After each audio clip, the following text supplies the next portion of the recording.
வணக்கம் வாரும் நேயர்களுக்கு. இன்னைக்கு நம்ம பார்க்க போற விஷயம் என்னன்னா, தமிழ்நாட்டுல ஒரு பாடல் அதிகப்படியான ஒலிகளை கேட்டிருக்கு மக்கள் மத்தியில. அவ்வளோ பெரிய ஹிட் இன்னைக்கு அந்த பாட்டு. ஆனா யாரு கவிஞர் அப்படின்னு தெரியல. பாடின குரல் என்னமோ எங்க ஐயா மறைந்த கம்பீர குரல் நாகூர் அனிபா அவர்களுடைய குரல் மாதிரி இருக்கு. அந்த பாடல் இன்னைக்கு தமிழ்நாடு முழுக்க பட்டி தொட்டி எங்கேயும் சோசியல் மீடியா மேற்கொண்டு எல்லா இடத்துலையும் ஒழிச்சுக்கிட்டே இருக்கு. இன்னைக்கு திரைப்படத்தை மீறி அந்த பாடல் மிக பிரபலமாக வந்திருக்கு. அதற்கு பாடிய இந்த தேர்தலில், அதாவது குறிப்பாக விக்கிரவாண்டி தேர்தலில் சகோதரர் சாட்டை துரைமுருகன் அவர் கைது செய்யப்பட்டிருக்காரு. விக்கிரவாண்டி தேர்தலில் எதற்காக கைது செய்யப்பட்டாருன்னா, விக்கிரவாண்டி இடைத்தேர்தலில் ஒரு பிரச்சார கூட்டத்தில் அவர் அந்த பாடலை விமர்சனம் பண்றாரு. பாடலை பாடிட்டு அப்பவே ஒரு விஷயம் சொல்றாரு. இந்த பாடல் நான் இல்லை, எங்க அண்ணன் பிக் பாஸ் தான் அப்படின்னு சொல்றாரு. அதற்கேற்றா போல இன்னைக்கு பத்திரிகையாளர்கள் சந்திப்புல நாம் தமிழ் இயக்கத்துடைய தலைவர் ஒருங்கிணைப்பாளர் அண்ணன் சீமான் அவர்கள் ஒரு கருத்துக்களை சொல்றார். இந்த பாட்டை நான் பாடுறேன், என்கிட்ட பக்கத்துல இருக்கிற சும்மா என் கூட இருக்கிறவங்கெல்லாம் கைது பண்ணி காட்டுற இந்த காவல்துறை என் மேல இப்ப நான் பாடுறேன், வழக்கு போட முடியுமா? நான் சிங்கத்தோட மோதிரவன், புளிய சிங்கத்தை இது பண்ண முடியுமா அப்படின்னு நிறைய விஷயங்களை சொன்னாரு. அது பாட்டு பண்ணாமா கைது பண்ண போடுவான், நம்ம என்ன சுதந்திரம் பெறுவதற்கு முன்பாடி இருக்குமா, என்ன பிரிட்டிஷ்காரன் காலத்தில் இருக்கிறோமான்னு ஒரு சந்தேகத்தை எழுப்புது. சாட்டை துரைமுருகன் நிறைய கருத்துக்களை சொல்றாரு. ஒரு சில கருத்துக்கள் எனக்கு உடன்பாடு கூட இல்லாமல் இருக்கு. அது சீமானன் சொன்னாலும் சரி, அந்த கருத்துக்கள்ல எனக்கு உடன்பாடு இல்லாமல் இருக்கும். அதே நேரங்களில் சீமானன் அவர்கள் செய்யக்கூடிய சில தடுமாற்றங்களை பற்றியும் நம்ம விமர்சனம் பண்ணியிருக்கோம். குறிப்பாக நாம் தமிழ் இயக்கத்தை பற்றி நிறைய இடங்களில் நான் ஒரு பிரச்சார பேரங்கியாக கூட பேசியிருக்கிறேன். அது எனக்கு அவர் மீது இல்லை, அந்த இயக்கத்தின் மீது அவர் தொடுத்து வைக்கிற ஒரு விஷயத்தின் மேலே நான் அக்கறை எடுத்ததுனால அதை எனக்கு சில கருத்துக்கள் பிடிச்சிருக்குன்னு பார்க்குறோம். ரெண்டாவது, சாட்டை துரைமுருகன் அவர் ஒரு சில நேரங்களில் தன்னுடைய வரம்பு மீறி கூட போவார். ஆனால் இந்த பாடலை பொறுத்தவரையும் அவர் வரம்பு மீறலை. ஏற்கனவே பாடப்பட்ட பாடலுக்காக அவர் பாடிய ஒரு காட்சி, அது ஒரு சர்வசாதாரணமாக அவர் இயல்பாக மக்கள் மத்தியில் பேசும்போது வார்த்தைகளை அட்லி பேசுவாங்க. அதில் என்ன மாற்றம்? ஏன் திமுகவில் இந்த சிவாஜின்னு ஒருத்தர் இருக்காரு, அவர் பேசாத பேச்சா?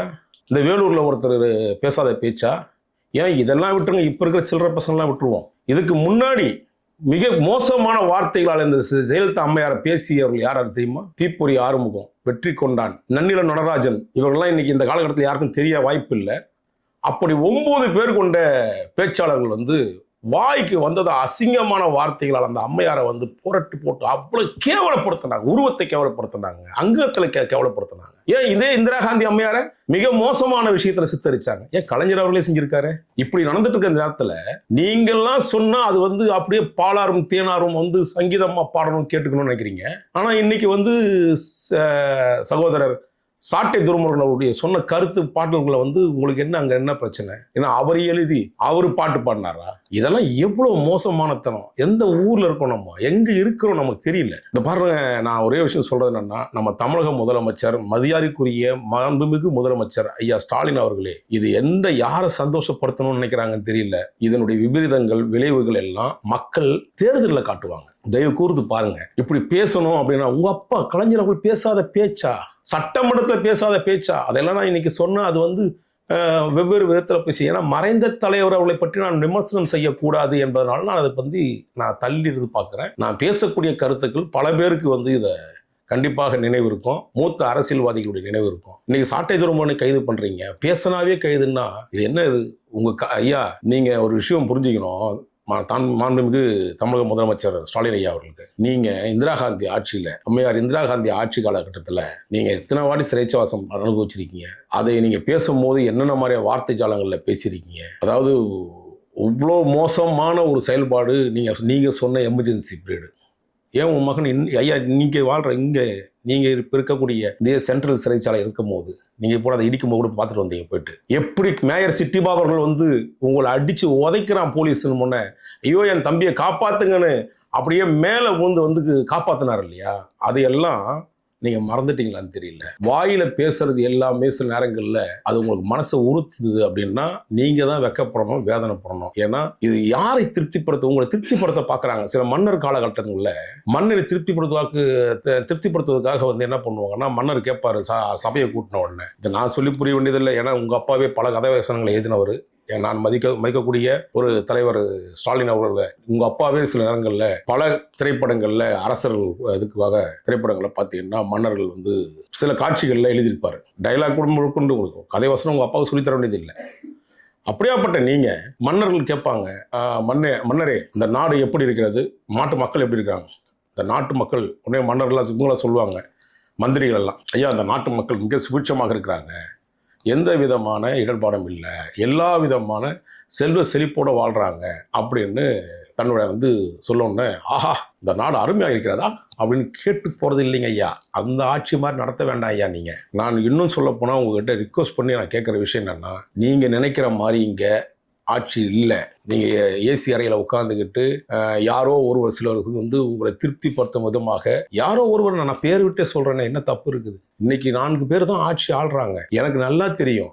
நான் பல இடங்கள்ல இந்த 3 வருஷம் ஆட்சி, நான் 1 வருஷம் நான் பொத்திக்கிட்டு இருந்தேன் வாயை. 2வது வருஷம் நீங்கள் துவக்கும் போது ஈராண்டு ஆட்சி எப்படி இருந்தது, 1 ஆண்டு ஆட்சி, 4 ஆண்டு ஆட்சி, நான் சில விஷயங்களை விமர்சனம் கூட செஞ்சுருக்கேன். அப்படியே அப்படி இந்த ஆட்சியில் இன்னைக்கு முக்கியமாக உங்கள் 4 பேர், நான் எதிர்பார்க்காத ஒரு 4 பேர் ரொம்ப தமிழ்நாட்டை வந்து ரொம்ப மோசமான சூழ்நிலை கொண்டு போயிடுவாங்கன்ற ஒரு பயம் இருக்குது எனக்கு. கடற்கரை சாலைகளில் சில நேரங்களில் கூடாரங்களில் உட்காந்துக்கிட்டு போகிற திட்டங்கள் எல்லாம் தமிழ்நாட்டுக்கு அது சரியாக வராது. ஈசிஆர்லேயும் சில கெஸ்ட் ஹவுஸ்லையும் உட்காந்து முடிவெடுக்க முடியாது. நான் குறிப்பாக ஒரு 4 அதிகாரியை நான் பலமுறை சொன்னதான் இன்றைக்கும் சொல்கிறேன். இன்றைக்கி நம்ம ஊரில், நம்ம தமிழ்நாட்டுக்கு தலைமை நிலை செயலாளர்னு ஒருத்தர் இருக்கார். அவர் உண்மையாகவே இருக்காரா இல்லையானே தெரியாது. ஏன்னா அவர் இருக்கிற வரையும் வாழ்க்கையை ஓட்டிடணும், இன்னும் கொஞ்ச நாள் தான் இருக்குது, ரிட்டையர்ட் ஆகணும்னு நினைக்கிறாரு சார். அதனால் ஏதோ வாய்ப்பு கொடுத்துருக்கீங்க தலைமைச் செயலாளர் சிவதாஸ் மீனா அவர்களுக்கு. ஆனால் அதெல்லாம் அவரையே இயக்குறாங்கன்னா 4 பேர், தமிழ்நாடு காவல்துறை இயக்குறாங்க, தமிழ்நாடு ஆட்சியை இயக்குறாங்க. இதெல்லாம் எந்த விதத்தில் தெரியல. அது நல்லபடியாக செஞ்சுருந்தாங்கன்னா நம்மளே வரவேற்போம், கையெடுத்து கூப்பிட்டு, ஐயா நல்ல ஆட்சியாளர்கள் வச்சுருக்கீங்கயா, நல்ல அதிகாரிகள் வச்சுருக்கீங்கயா அப்படின்னு அவனால் சொல்ல முடியும். இன்றைக்கி நான் பேரிட்டு சொல்லக்கூடிய அதிகாரிகள் 4 பேர் தயவு செய்து நீங்கள் கவனிங்க. உங்களுடைய பக்கத்து அருகிலே உட்காந்துருக்காரு முதலமைச்சருடைய முதன்மை செயலாளர் முருகானந்தம். நீங்கள் இதெல்லாம் உண்மையாக தெரியுதா தெரியலையா உங்களுக்குன்னு தெரியல. அவர்கள் என்னென்னலாம் பண்ணுறாங்கன்றத பட்டியலிட்டே என்னால் சொல்ல முடியும் கடந்த இந்த 3 ஆண்டு காலத்தில். 2வதாக காவல்துறையில் பார்த்தீங்கன்னா டேவிட்சன் தேவாசீர்வாதம். நான் வந்து போலி பாஸ்போர்ட் வழக்க 1.5 வருஷமாக நடத்திட்டு இருக்கேன். இன்னைக்கு மாநில தமிழ்நாட்டுடைய கூடுதல் ஏடிஜிபியாக, லா அண்ட் ஆர்டர் ஏடிஜிபியாக பணியாற்றுறாரு. நான் வழக்கு போட்டதுக்கு பிறகு அந்த உயர்நீதிமன்றத்தில் வழக்கு போட்டேன், போலி பாஸ்போர்ட்டில் கொடுக்கப்பட்டதுனால. அதனால் அவர் வந்து நீங்கள் எடுத்தீங்க, நான் உண்மையாகவே உங்களை வரவேற்றேன். அந்த நேரத்தில் பரவாயில்ல, தமிழக முதலமைச்சர் விழிச்சுக்கிட்டாரு அப்படின்னு நினச்சி வரவேற்றேன். அடுத்ததாக ஒரு ஐஏஎஸ் ஆஃபீஸர் உதயச்சந்திரன். இன்னைக்கு உதயச்சந்திரன் ஆட்சியா இல்லை உதயசூரியன் ஆட்சியான்னு கேட்குற அளவுக்கு வந்துடுச்சு தமிழ்நாட்டில். எனக்கு இது போன்ற அதிகாரிகள்லாம் உங்களுக்கு தவறான விஷயங்களை கொடுக்குறாங்கன்றத மட்டும் உங்கள் கவனத்துக்கு கொண்டு வரேன். இதனால் என்னென்ன பிரச்சனைகளை ஏற்பட்டாலும் அதை ஏற்றுக்குள்ள இடத்துக்கு நான் தயாராக இருக்கிறேன்.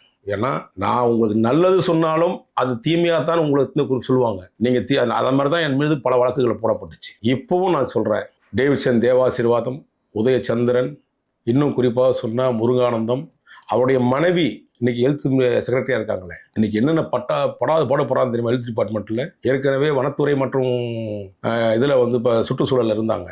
அங்கே இருந்த அதிகாரிகள்லாம் போய் கேட்டு பாருங்க யார்கிட்ட, உளவுத்துறையில் விட்டு. ஏன்னா உளவுத்துறை உங்கள் கண்ட்ரோல் இல்லையே, அதிகாரி இவங்க கண்ட்ரோலில் தானே இருக்குது. அதனால இந்த போன்ற விஷயங்களில் நீங்கள் இன்னும் சொல்ல போனால் தவறுதலாக சில விஷயங்களை, ஒரு 4 அதிகாரிகள் செய்கிற தவறுகளை தயவுசெய்து தலையில் போட்டு சுமந்துக்காதீங்க. அது எங்கேயோ போய் முடிஞ்சிடும். நீங்கள் என்னோட வயசில் மூத்தவர், நிறைய அனுபவம் உள்ளவர், இப்படியாப்பட்ட நபர் நீங்கள் ஒரு தவறான அதிகாரிகளுடைய வழிபாட்டுதலில் இப்படி போன்ற எல்லாரையுமே கைது பண்ணிட்டு இருந்தீங்கன்னா காலம் ஒரு நாள் மாறும். மக்களுடைய கனவுகள் எல்லாம் நினைவாகும். 10 ஆண்டு காலம் நீங்கள் ஆட்சியில் இல்லை, அந்த ஆட்சியினுடைய வழி என்னன்னு தெரியும். அதிகாரம் கையில் இல்லைன்னா என்னென்னு வழியை பார்த்துருக்கீங்க.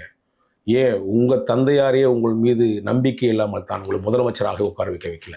அவ்வளோ பெரிய வயதான சூழ்நிலை கூட அவர் முதலமைச்சராக இருந்தார். நீங்கள் அதை பார்த்துருப்பீங்க. நான் அதான் சொன்னேன், உங்களுக்கு அந்த மாதிரியான சூழ்நிலைகள் இல்லை, நிர்வாகம் பண்ணக்கூடிய சூழ்நிலை இல்லை நிர்வாகம் சொல்லக்கூடிய அதிகாரி சொல்லக்கூடிய வார்த்தையில் நீங்கள் நம்பிட்டே இருந்தீங்கன்னா, தம்பி வா தலைமை ஏற்கவா என நான் பல முறை சொல்கிறேன். தம்பி உதயநிதி ஸ்டாலின் அவர்களை அவர்கிட்ட கொடுங்க ஒரு இளையர் கூட்டம். இன்னும் 2 வருஷம் அவர்கிட்ட கொடுத்து பாருங்கள், வேற ஒரு திசையை கொடுப்பாருன்னு நான் நம்புகிறேன். உங்கள் அப்பா உங்களுக்கு பண்ண அநீதியை தயவுசெய்து தம்பி உதயநிதி அவர்களுக்கு கொடுத்துடாதீங்க.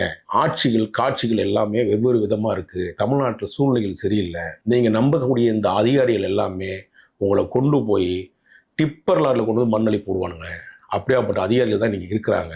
தயவு கூறு சொல்கிறேன், நிறைய ஆஃபீஸர்ஸ், ஐஏஎஸ் ஆஃபீஸர்ஸ் திறமையானவர்கள், முன்னோடிகள் உள்ளவர்கள், அவங்கெல்லாம் பாருங்க, பல ஐஏஎஸ் ஆஃபீஸர்கள் இன்னைக்கு கதறாங்க, கண் கலங்குறாங்க, நிர்வாகத்தையே வந்து சீரழிச்சிட்டு இருக்காங்களே அப்படின்ட்டு. இதெல்லாம் உங்க பார்வைக்கு வருமா வராதா, இல்லை தேடுவீங்களா தேட மாட்டீங்களா தெரியல. இதெல்லாம் நான் வந்து சொல்லி நான் அறிவுரையாக சொல்ல வேண்டாம், நான் விரும்பலை.